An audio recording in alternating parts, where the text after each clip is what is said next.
Yeah, I mean, I think the coldness is good enough. I mean, it's simple, it's light, it's cheap, and does everything you wanted to do for an AR. I don't see why people will pay that much more, like $2,000-$3,000 for an AR. I think this is ridiculous. Like, this is good enough. I find your lack of HK disturbing.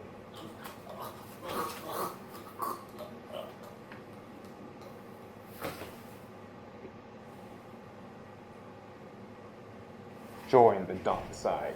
We have HK.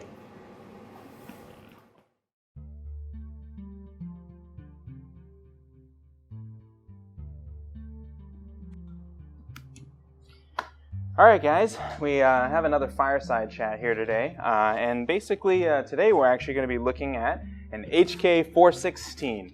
Well, actually, it's not an actual 416. This is an MR556A1. But basically what it is it's the 16-inch version, which actually has the barrel chopped and threaded down to the I believe it's 10.4 inches is what HK actually uses for their measurement. Yeah, it's got basically the gas block has been switched out, so it has the bayonet lug, and it's also been ported to the correct size for cycling for this for a shorter barrel. I'm actually here to talk about some of the small differences between the HK and the Colt standard carbine. Basically, like it is an HK platform, and so basically it will have some small differences between the regular AR-15. Like for instance, the takedown pins are locking pins, and so basically there's a little tool in the stock that you actually use to push and unlock the takedown pins so you can take apart the gun.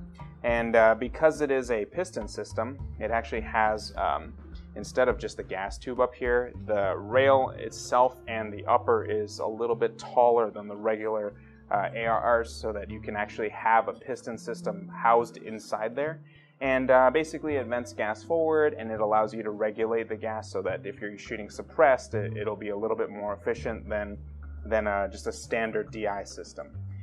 We have HK style fixed sights here, and it also actually, if you look at the lower, it's actually an older style. They actually don't reinforce the front here just like they do on standard carbines nowadays, the A2 style lowers. And so basically there's more material covering this section, and then also they don't reinforce the back here. I guess just no compromise. They just don't care, right? And I guess it works. I mean, to be honest, like these are actually very well built rifles. That's kind of why basically HK has that reputation. They do take mostly standard GI style magazines, and then the new PMags also work as well. But yeah, you do have to be kind of careful with what kind of magazines you use. The safety is also a little bit different than regular AR safeties. You can actually put the safety on when the hammer is up, which is one of the features that actually on regular ARs they actually take out. So if the hammer is in the up position instead of being cocked downward, then you can't put the safety on. You can only put the safety on when the hammer is already cocked.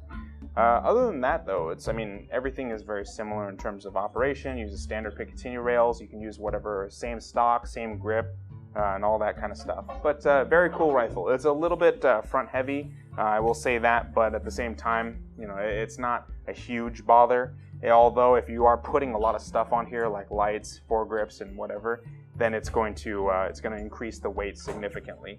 But yeah, also one more thing is they do use an A1 style flash hider where it's open on the front end instead of closed off like the A2 style compensator. But anyway, that's pretty much it. That's mostly different. Otherwise, yeah, it's just an expensive AR. But hey, you gotta pay for it. HK, no compromise, right?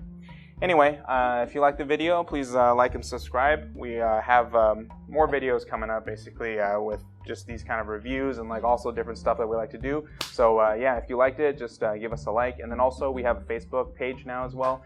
And I try to post interesting stuff on there sometimes, and you might not see that in the YouTube channel. But yeah, thanks for watching, and we'll see you next time.